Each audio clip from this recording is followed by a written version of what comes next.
Hi, I'm Vince, also known as PleasantKenobi on the internet, and it's preview season. The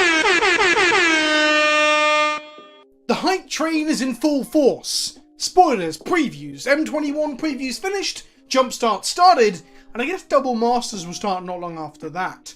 We get periods of respite, but not for long. I was lucky enough, in spite of A, needing a haircut really badly, and B, being very critical of Wizards of the Coast in the past, but I was lucky enough to get given some previews for Jumpstart. And weirdly, in a twist, they actually kind of fit with some of the thematic things that I like to play in Magic. So that either means that the mothership, somebody there is watching my content, or perhaps it's just a coincidence. I guess there's no way of us ever really knowing. What I'm going to do, for those of you who don't really care about my opinions on the cards and such, I'm going to do the rares and talk about the lists of cards in each of the 2 theme boosters that I get to reveal. I'm then going to show the special land, and then I'll give all my discussion of the cards and the set afterwards, so that those looking just to farm the images for karma on Reddit can do so and leave the video after that. If you'd be so kind as to give the video a like though, I'd appreciate it. It helps me feel loved. But before we get to the cards, just a couple of wise words from a sagely scholar to get us all in the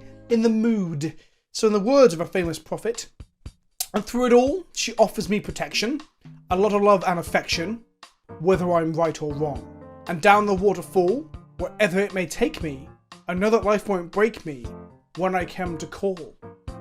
They will not forsake me. I'm loving angels instead.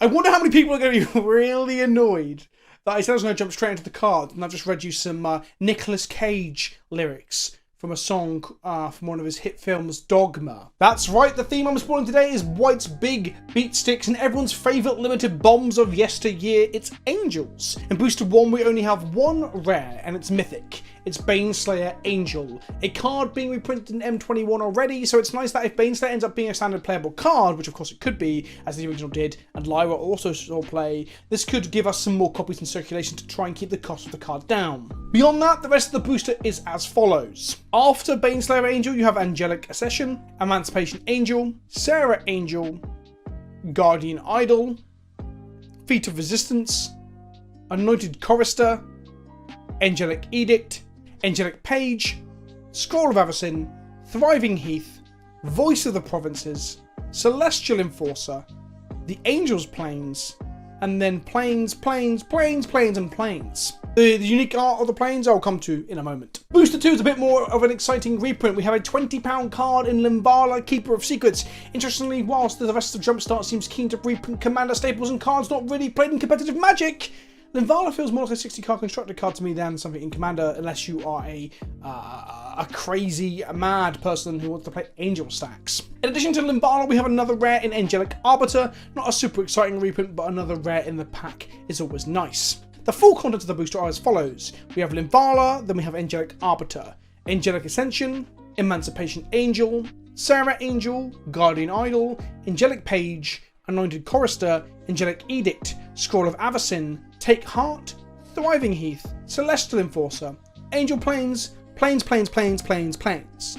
And finally, well, let's take a look at this gorgeous angel-themed Plains. I'm loving the slightly abstract or extremely fantastical basic lands found in these boosters. This might be one of my favourite Plains arts we've had in quite a while, and I would love to kit out an EDH deck with exclusively these. At present though, just so you're aware, they will not be available in foil, which is both a blessing and a curse. It means that when we get to play Paper Magic again in tournaments and things like that, there's no concern over the foils warping because the card stock's bad or something, but at the same time I really want foils for Commander.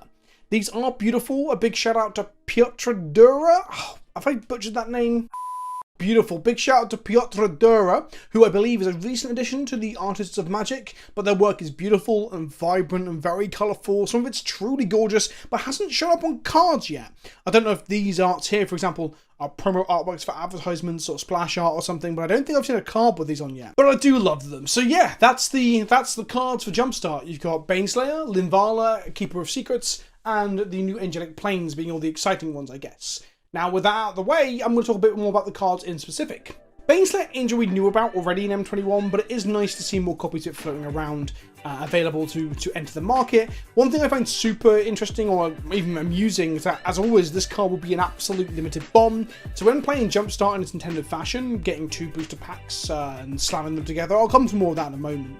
but doing so with a Baneslayer Angel and a Serra Angel in one of those packs probably feels like easy mode. It's borderline cheating.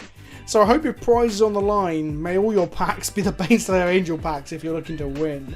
For those of you not quite sure how Jumpstart works, you take 2 Jumpstart boosters, crash them together, shuffle them up, and play. There are 20 cards in each booster, both containing enough basic lands to create a deck. So that means there's a higher number of basic lands than normal.